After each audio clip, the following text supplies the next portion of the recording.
Test. YouTube.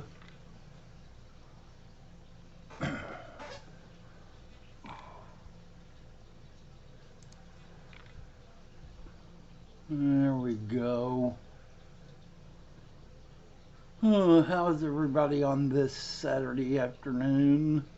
Hey, Daryl Deemer, welcome to the stream. Give me an audio check there. Hey, Haley, how's it going? Sound is good, thank you, Laura. Let's see. I've got a couple of things I want to talk about today. Let me give you my full mug here, because I want to talk about a book that was recommended this week by Gapote Mel. And if any of you don't know who Mel is, I would highly recommend that you check his channel out. And by check it out, I mean go back through his 8 or 9 years of videos and actually watch him keep his giant Central and South American cichlids. I know that not everybody in the hobby. Haley's trying to find cheap printing service to get the pamphlets done for tomorrow.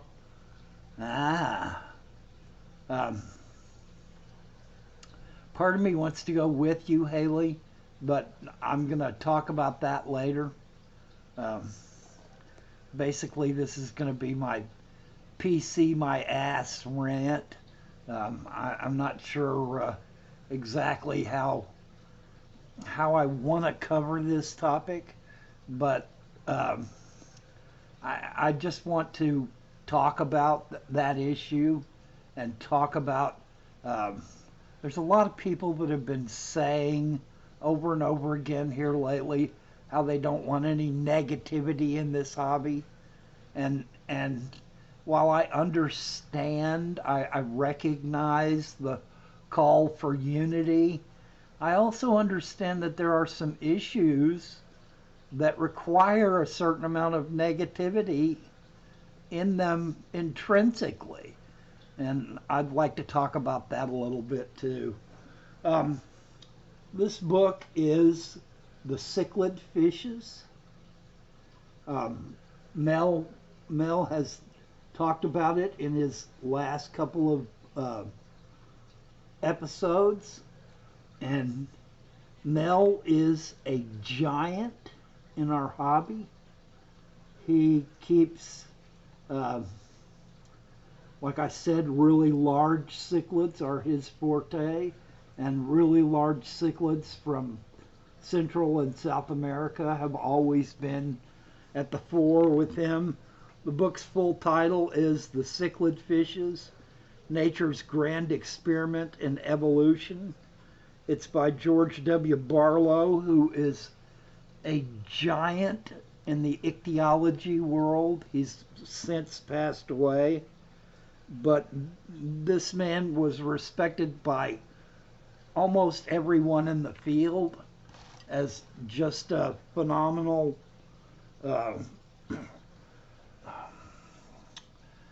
you know, he laid down the footprints that most other ichthyologists have followed, and I really think it would be worth your while, even if you're not a cichlid keeper, even if keeping giant cichlids is not your thing. These are the kinds of books that will make your fish keeping better all the way around, that will add information, add ability to your thinking, so that you can, hey Pam, hey Aquatic Ma, welcome to the stream, guys. All right, let's get into this PC my ass topic. Um, you guys know me. I'm not I'm not a hateful person by nature. Um, I tend to have personality conflicts sometimes. I'm older, so I tend to be less likely to put up with what I see as BS. I'm much more likely at this point in my life to, I don't know, it's probably not the best choice of words, but to call a spade as I see it. I'm not going to beat around the bush as much at this stage in my life. When I think someone is yanking my chain, I am more than likely to yank back again. And hey Joseph, welcome to the stream. I'm kind of going to be talking about you today too, Joseph. So while this is not a topic that most big fish keepers will want me to talk about, it's something that I'm going to talk about anyway. Listen, we are people. We are going to have personality conflicts. We are going to have differences of opinion. We are going to have scientific debates and arguments. Hey, Susan, welcome to the stream. We are going to not get along sometimes. We are going to want to choke each other's necks sometimes. We are going to get sick of each other's personal foibles. We are going to be jealous sometimes. Hey, Aquatic Ma, already said hey to you. I know. What I'm trying to say, hey, the fish life, welcome to the stream. What I'm trying to say is, while I fully agree with the idea of non-negativity in our hobby, hey, the fish life, I also fully feel PC my ass. I don't want the hobby. No, no, Joseph, actually, you made me feel very proud. I do not want this hobby to become politically correct. I do not want us in this hobby to feel like we do not have the right to argue, to disagree, to call each other out when we feel like each other is doing something disingenuous, when we feel like each other is doing something that is bad for the hobby, when we feel like each other are being false in the way that we attack something, or be false in the way that we present ourselves. I mean, I hope I've never presented myself as some giant expert in this field. I do not feel like I am a titan in the fish keeping world. I'm just another hobbyist. And the only thing that I've got to offer is the fact that I've been around in this hobby for a long, long time, and I've seen a lot going on. I've always been kind of the off person in the hobby. I've always been the person that, when many of us that are old school in the hobby have called the American Cichlid Association the African Cichlid Association, because for a very long time no one in the hobby was doing anything but African cichlids. As soon as African cichlids hit the scene, for a very, very long time, those of us that would go to our local ACA meetings would find nothing there but African cichlids. And there were a great many of us that weren't interested in just African cichlids. We were interested in American cichlids, the New World, Central America, South American cichlids. And that's where Mel comes in with his recommendation on this book. It was very difficult in Mel's day to get very much across about New World cichlids because everybody in the hobby was doing African cichlids, African cichlids, African cichlids. And don't get me wrong, African cichlids are awesome. They're some wildly colorful fish. The speciation in the African lakes is just utterly remarkable. And it is a worthy area of consideration. But some of us just never got the African cichlid bug. And Nell is one of those people that understood that a great many of the people in the ACA weren't really interested so much in African cichlids, and he put out mimeograph sheets, of which I owned a few at one time. I have no idea where they are now, but that were about New World cichlids. And this is exactly what I'm talking about. You know, the past couple of days, several YouTubers have gone off on that goldfish swim in Springdale, Ohio. And you know, we can talk about that issue. We can talk about the good that we can do with that issue. We can talk about the bad that we can do with that issue. I mean,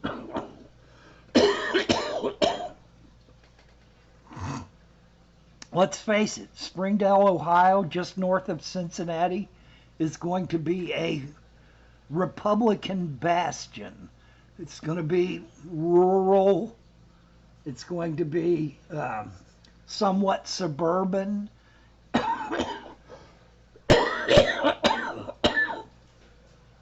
There are going to be, excuse me, there are going to be a lot of people there that will be highly offended by an invasion as they see it, and that's a real dog whistle word that's being used a lot here lately. They're going to be highly offended by an invasion of leftist liberals, as they will see it, of people coming in and trampling on their tradition. You know, that's what they will see us fighting what they're doing as. They won't see it as people that are concerned about the health of their fishes, the health of these goldfish that are being thrown into this ammonia pool of death. They won't see it that way no matter how we couch it. They're going to see it as a bunch of tree-hugging do-gooders invading their tradition. But that doesn't mean that we should not disagree with what their tradition is. Yes, it's going to be a negative thing. It's going to be, a lot of people are going to perceive it as a highly negative thing. But a lot of people perceive anything that is different from what they want to believe as a negative thing. And that doesn't mean that we should be so politically correct that we do not offer any quote negativity to these people or from this hobby towards something else. And I want fully to support the people that lately have really been coming down hard saying we don't need any negativity in this hobby. We don't need people at each other's throats. We don't need people saying things that are acrimonious towards each other. And while I understand that sentiment, and I recognize that this hobby needs to present a united front, Very well. I want you guys to feel free to express yourselves. Do not ever let anyone tell you that you have to shut up. Do not let anyone ever tell you that you are not free to express your dismay, that you are not free to express how uncomfortable you are in a situation. If you ever feel put upon in a situation of a fish club or a meeting or a convention or any kind of situation that's dealing with fish and fish people, and something comes up that makes you highly uncomfortable, that makes you feel like you are being abused in some way, I don't want you to ever believe that you don't have a right to say how you feel, to express your feelings. Now, your feelings may not be right. You may be in the wrong. You may be misreading something. You may be taking one thing for something else, but it does not affect the validity of your feelings being right for you. Your feelings are always valid. Your personal experience is not someone else's, and you may indeed come in conflict in some way. In this case, we're in conflict with what we recognize as a bad situation for 1,000 goldfish that are going to get pitched into a pool that's had the chlorine turned off for one day, and then be forced to endure a bunch of well-meaning, happy, enjoying themselves little kids thrashing around in the pool trying to catch them. Now, there is good and there is bad in this. But the most likely thing that started this was economics. This is an economic ploy, like tie-dye t-shirts started out as.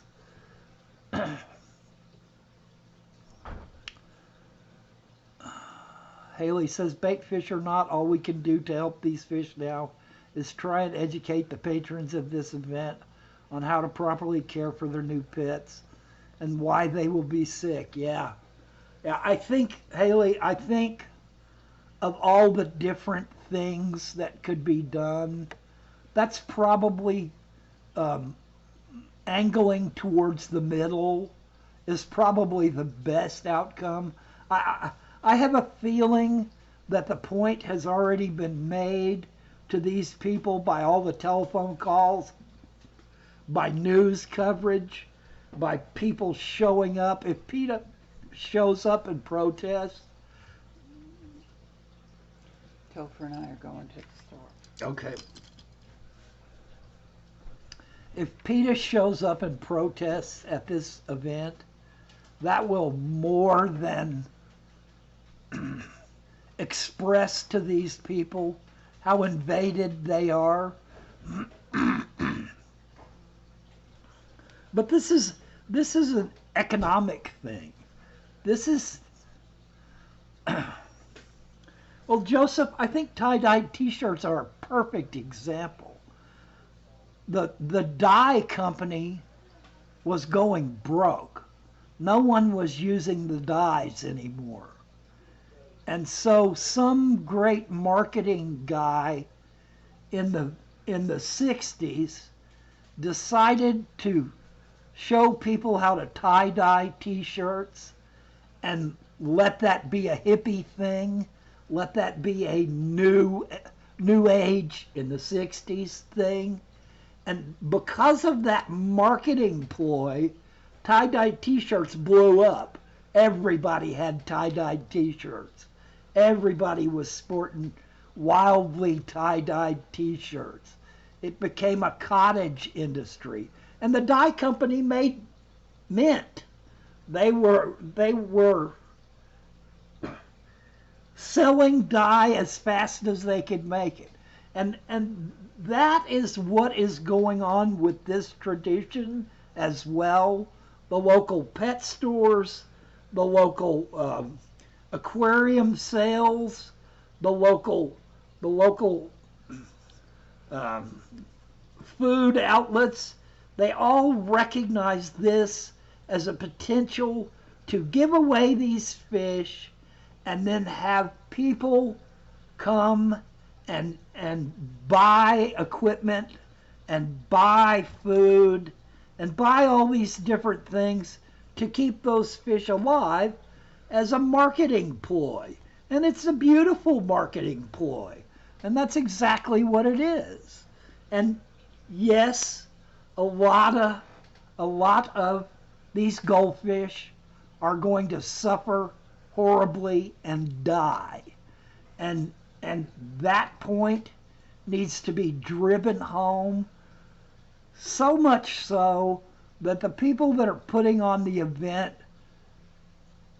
really ought to decide not to put on this event anymore just because of the torture they are putting these fish through. Hey, Select Pet, welcome to the stream.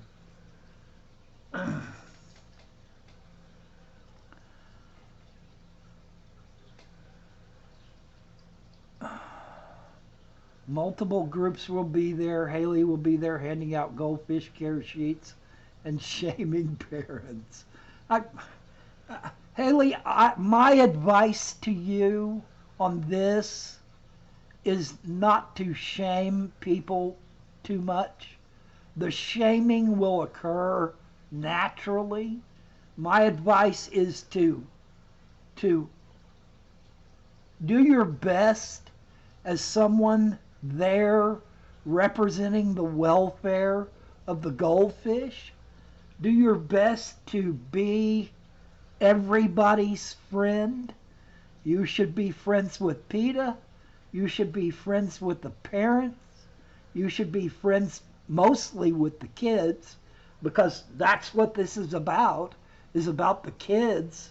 It's very few parents that are going to end up as fish keepers. But if 10 of those 1,000 little kids end up as fish keepers, our hobby is going to survive. Our hobby will survive. And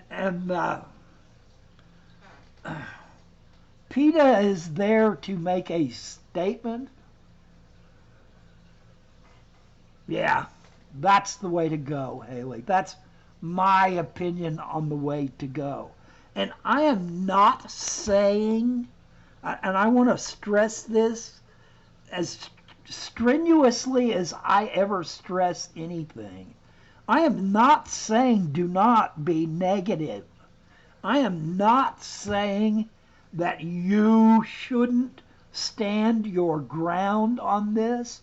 I think you very much should stand your ground. I think that we all should stand our ground, but we should stand our ground with a recognition that being just straight up ugly and rude about this will get us nowhere, that being horrible to these little kids or being horrible to the people that are there is not going to advance the hobby at all.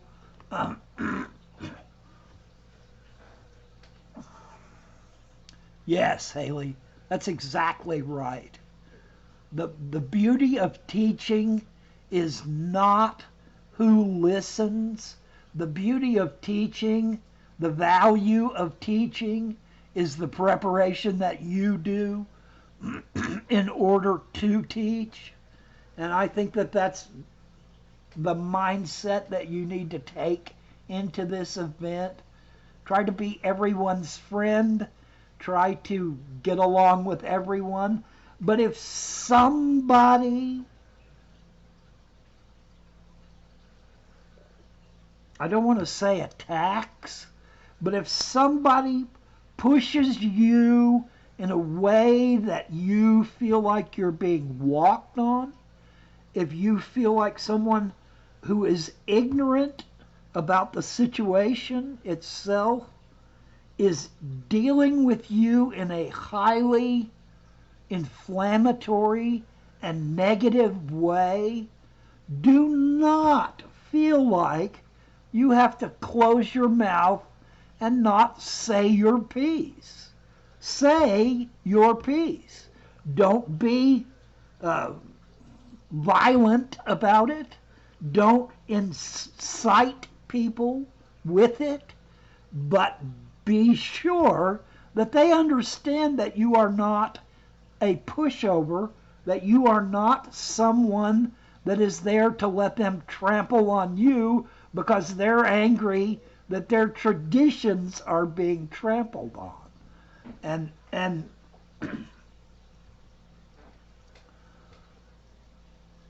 yeah, lots of police and security, that's going to blow these people out of the water by itself.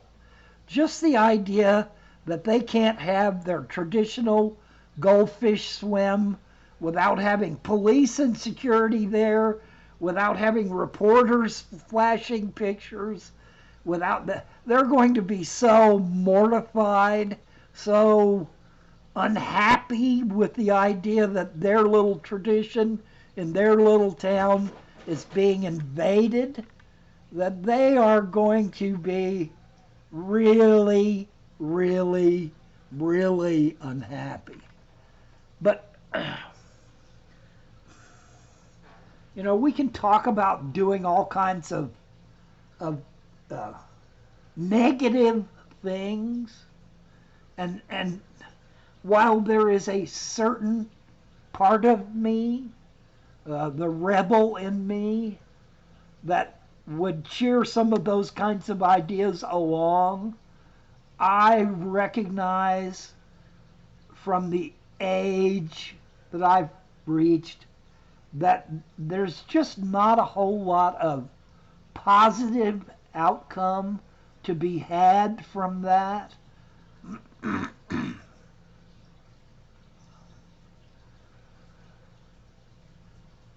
Yeah, I agree there with Aquatic Mom that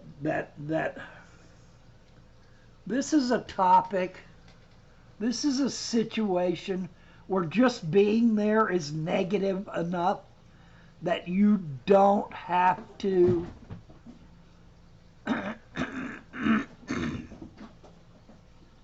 Yeah, Joseph, I can't condone sabotage either. And I was happy to hear you state that clearly in your live stream. And Bob pretty much went down that road too. And if something horrible were to happen at this event, then what would come of it is a negative aspersion on all of us in the Fish Fam and all of us in YouTube and social media and PETA that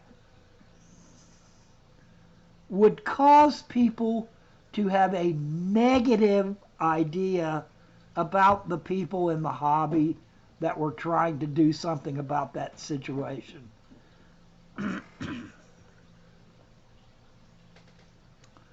So, is it wrong for us as fish keepers to react negatively to this situation happening?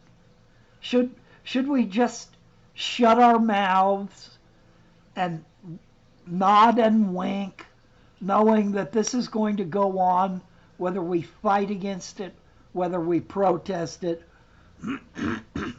whether we pay attention to it or not. No, it's not right.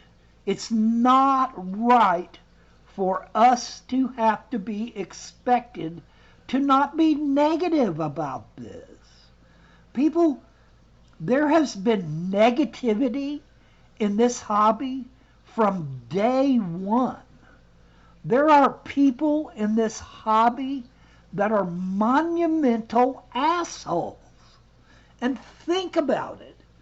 Once a person becomes so famous in any situation of life, but even in this hobby, once a person reaches the apex of what is popular in this hobby, they are the most sought after speaker. They are the most sought after person that everyone wants to be friends with, that everyone wants to have them be part of their party, be part of their convention.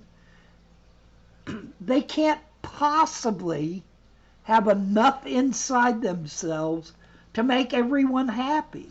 They cannot answer every query, every demand, they're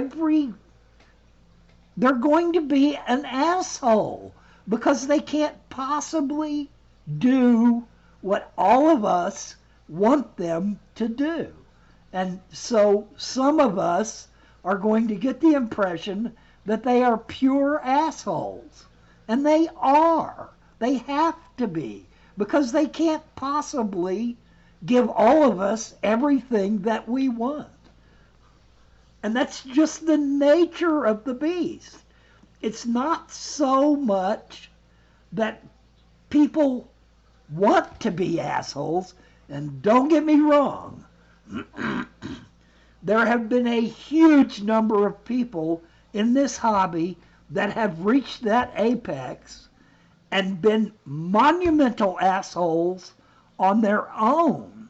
They ask anyone in this hobby that's been around long enough about what kind of person Robert Axelrod was, and they will tell you that he was a jerk. He was a backstabbing, maniacal, greedy jerk. He did wonders for this hobby. He moved this hobby forward so much that it took it from the Stone Age to the Bronze Age. And that was on his ability alone. But he was a bastard. He was a dickhead in every way that he could be to everyone around him. Even the people that he wanted to help him, he was still a jerk. So, when you take that,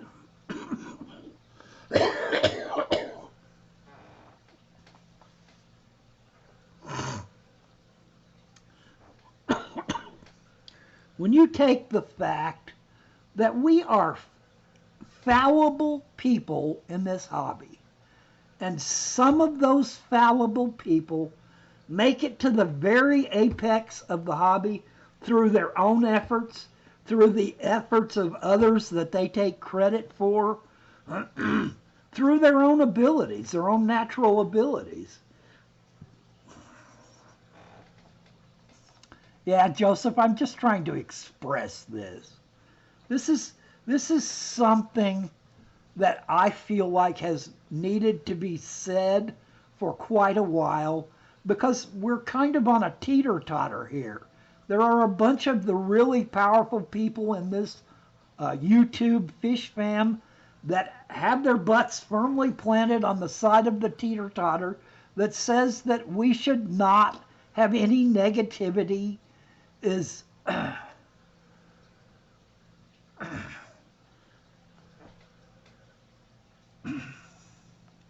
that there should not be any negativity in this hobby at all. And I want to firmly plant my butt on the other side of the teeter-totter that says that there are times in this hobby when negativity is exactly what's needed. That it is imperative in this hobby that we argue and fight about the phylogeny, the ichthyology of fishes, that we disagree with each other, that we debate each other. Now, I want it to be friendly debate. I want it to be science. I don't want it to be ego and personality. But ego and personality are going to come into this naturally. No one is able to avoid their own ego and their own personality getting into that debate. Yes, DPK says healthy debate unites people. And that's what we need. We don't need no negativity. We don't need no niceness. What we need is the center. And the center includes debate, healthy debate, actual conversations with people that hold opposing views from us. One of the largest debates in our hobby is between the lumpers and the splitters. And this debate has been going on since there was a hobby.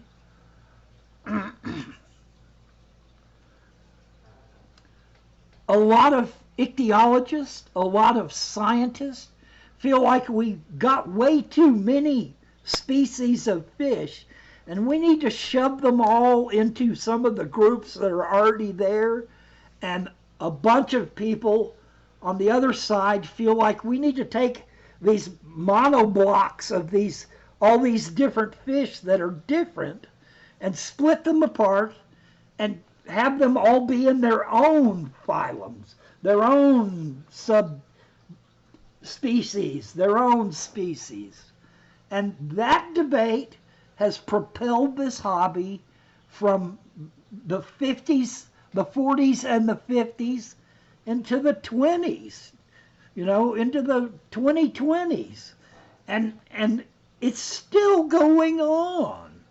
Every time there is some new phylum erected, every time species names change, there are people that argue strenuously against it, and there are people that argue strenuously for it.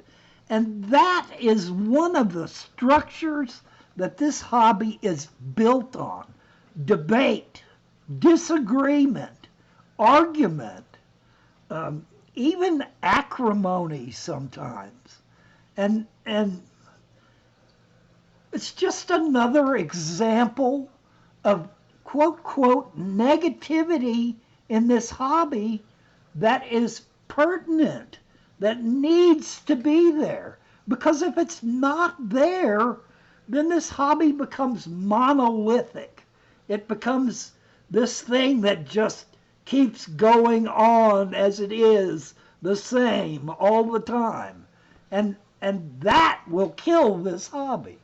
If this hobby never changes, if there's never any difference, if there's never any innovation, if there's never any experimentation, then this hobby dies, because eventually all the people will get tired of doing the same thing over and over and over and over.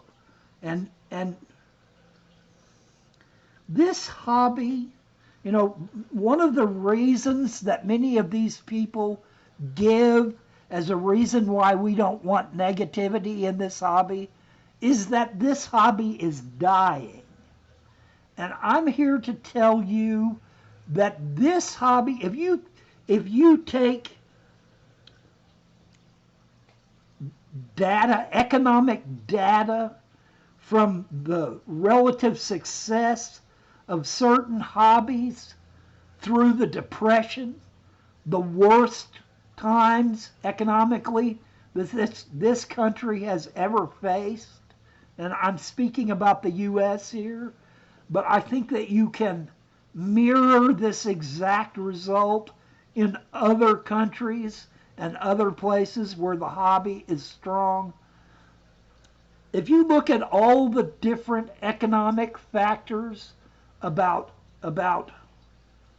which hobbies did well and which hobbies went under during the Depression, the fish keeping hobby was one of the things that did better than any other kind of business.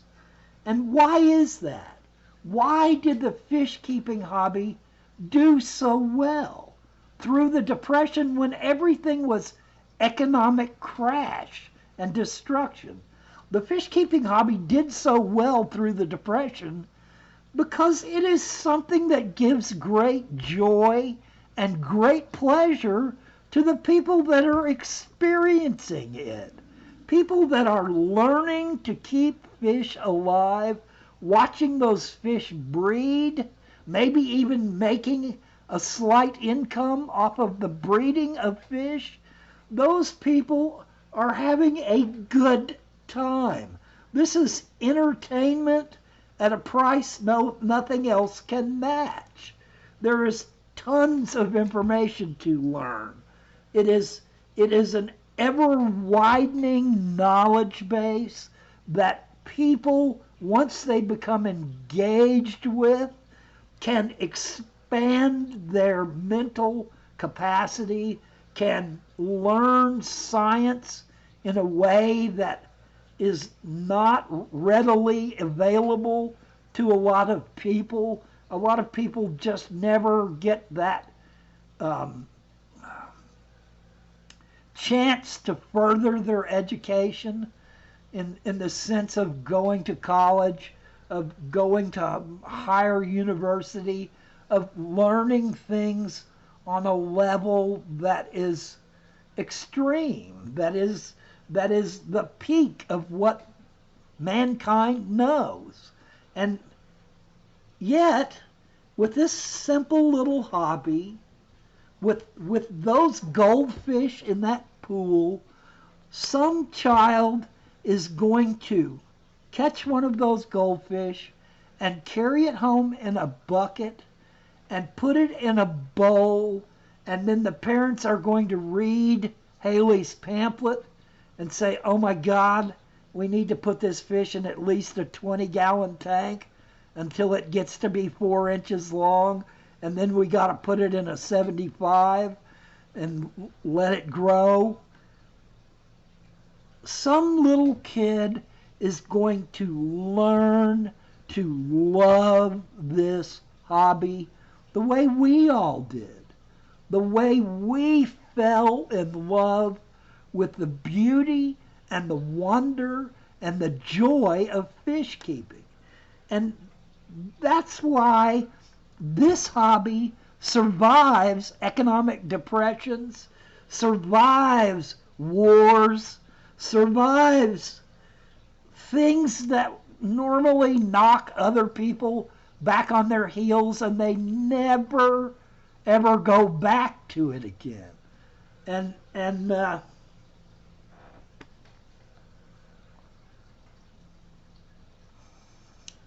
DPK says, trust me, if I had the power to stop all bad things, but life has a reason for things to happen.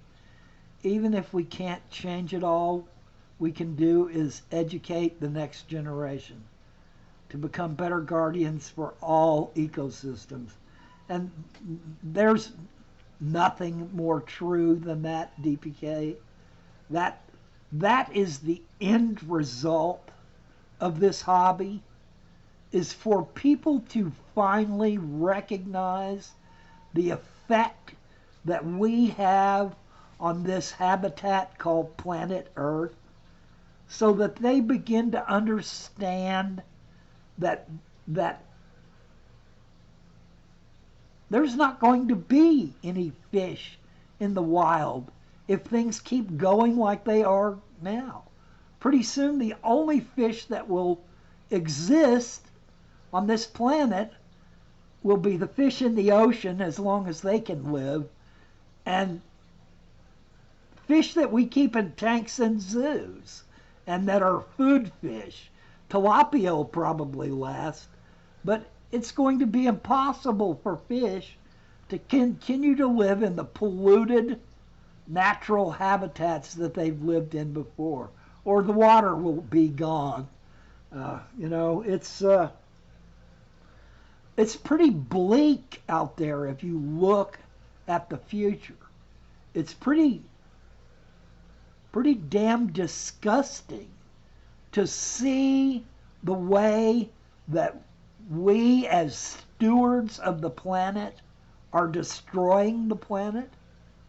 And if we are going to be good fish keepers, if we are going to be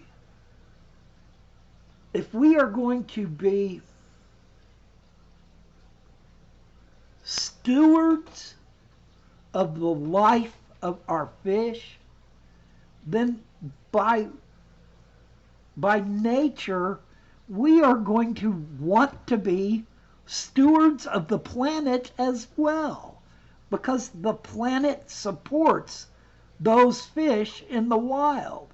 And if those fish are being destroyed in the wild, then we as stewards have to react. And you know what? That's a negative thing. It is a negative thing for us to rail about the destruction of habitat, because the big money doesn't want us to rail about destruction of habitat. The big money wants us to shut up and go along and take money in lieu of having our natural habitat. For us to just shut up and let them destroy it and then worry about that later. And that's why negativity is so important. That's why it is so critical that everyone in this hobby understand that at times it is going to be their right and their duty to be negative. And it doesn't mean we have to be lawless. It doesn't mean we have to be subversive. It doesn't mean we have to be rude or unkind. It doesn't mean that we have to be vicious or mean-spirited in the way that we do negativity. But we have got to maintain the right to be negative. We have got to maintain our right as hobbyists, our right as human beings to disagree, to argue strenuously from our side, from where we see the chips falling. And I don't want ever for anyone that's a part of this hobby to feel like they do not have the right to be negative. Yeah, Joel, it's just, I got tired of laying on my hair at night. I'd wake myself up all night long because I was rolling over on my hair and pinching it. I've always wanted long hair. Susan says, yes, Dwayne, there is a time and a season to be in opposition to what appears right because they've done it so long. It's time to do it right and change tradition. And I couldn't agree more, Susan. But to do that, there's got to be a certain amount of negativity expressed, experienced, held. And that's why I argue so much about people saying, oh, don't do that. It will be negative against the hobby. Wait a minute. Wait a minute. Wait a minute. Back up the truck. It's not negative against the hobby for us to call a spade a spade. It's not negative against the hobby for us to stand and point at something that's horribly wrong and say this is horribly wrong. Now, there are always going to be situations where you have to really think about it, where you can't just knee-jerk reaction and say, oh my God, that's terrible. You know, Joseph and I went to Peru. We saw firsthand the destruction of illegal gold mining. We saw personally how it affects those people. And we also personally experience the poverty that they live in. I mean, they're happy people mostly, but they live in abject poverty. They have a richness of natural habitat around them, but they live in poverty. So for some American to walk in and look down his nose at what those people are doing to make money so that they can educate their children, then you've got to take everything into account before you point a negative finger at something and say, oh my God, you're wrong. I hate you. I no longer support you because you've done something so bad. Hey, Don Gallagher, welcome to the stream. I want you as people to recognize that this negativity requires an immense amount of thinking on your part, that you have to, Susan, post a link to your aprons if you want to, that you have to really get down to the bottom of this issue before you decide to go all in on the destruction of your enemy. You know, like when I was in Peru, all I could think about was doing massive rant videos about the illegal gold mining in Peru. But the more I thought about this, the more I realized what the actual situation on the ground was, that those people had almost no way to make extra money, to make money that they could use to keep their families fed or to educate their children, to raise them out of poverty. Now, don't get me wrong.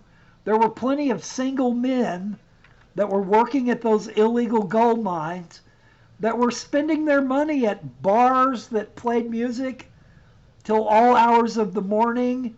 They drank, they whored around. They basically were ne'er-do-wells that were destroying their environment so that they could live some hedonistic lifestyle. But there were a lot of those people that were family men that went home to their families and spent their money trying to better themselves, better their life, better their children's lives. And it would be highly wrong for me, as coming from a culture where we make so much money and we make so much pollution, to look down my nose at what they're doing to their environment when we're destroying ours much faster than they are destroying theirs. And hopefully intellect catches up with these people. Hopefully they will begin to recognize, hey, I can't eat the fish around here anymore because we've poisoned them all from doing gold mining illegally. We need to do gold mining legally in such a way that the company that's making all the money has to spend enough money to keep from poisoning the environment. That there are certain safety measures that are put into place. So, in this case, my thinking is I need to bring this topic up. I need to talk about the habitat destruction of the local area in Peru where gold mining is going on. I need to be that negative about this subject.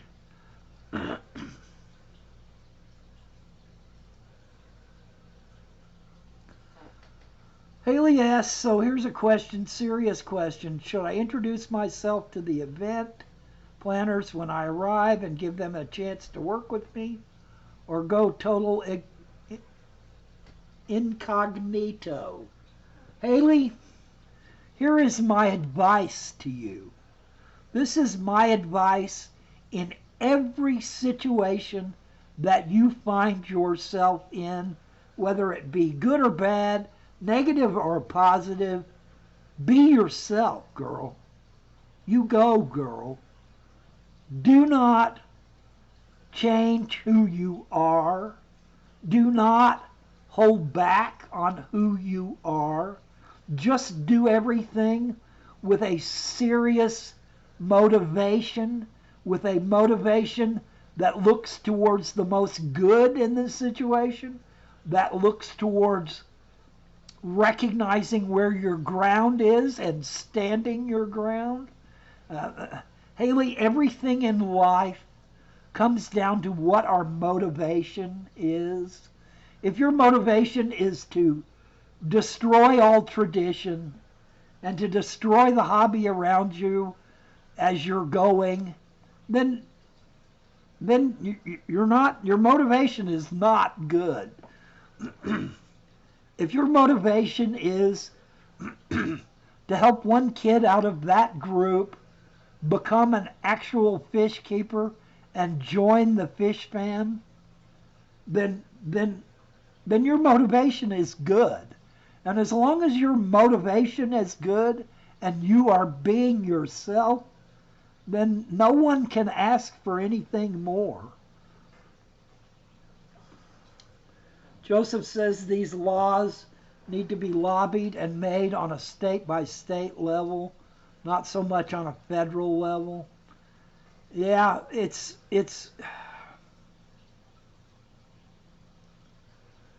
the problem with state laws is that there is so little federal oversight that the forces that are lobbying and getting things done in states sometimes are not the people that should be deciding how things should be done.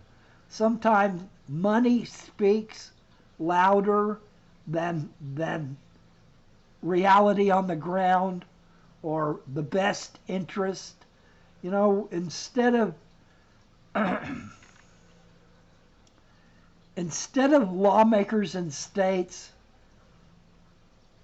motivating our better angels, they're often motivated by money and greed, and they are motivating our worse angels.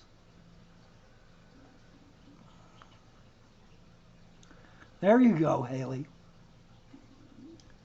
Just be yourself.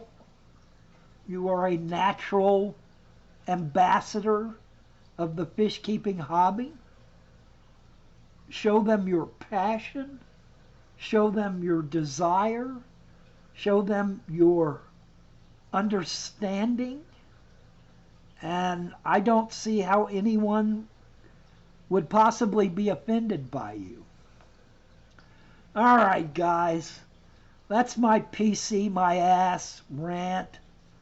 I don't want this hobby to become the bastion of political correctness where we're all afraid to speak up and say what our valid feelings and our valid learnings are. I always want you as a hobbyist to speak out, to say your piece, to think endlessly about whether it's important and what your motivation is for speaking out, to make sure that your motivation is not destruction instead of building construction. It's incumbent on us as individuals in this hobby to continuously be learning.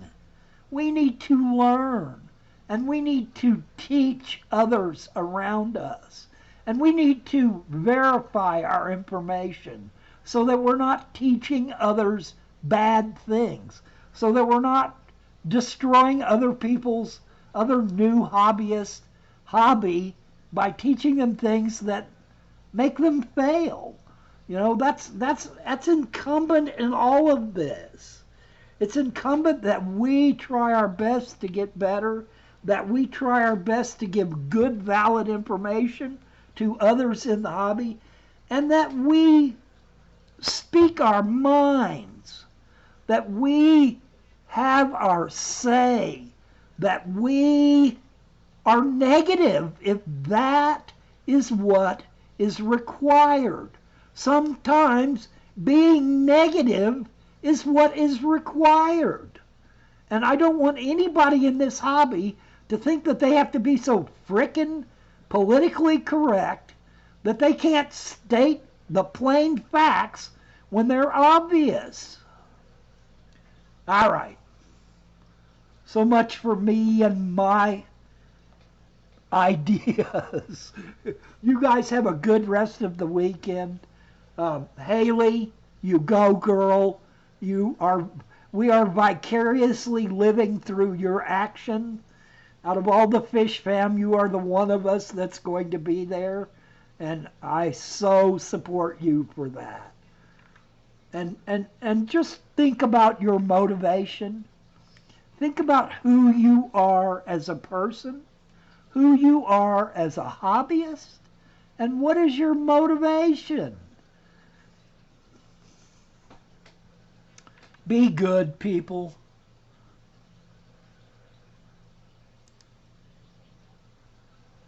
And good luck with your fish.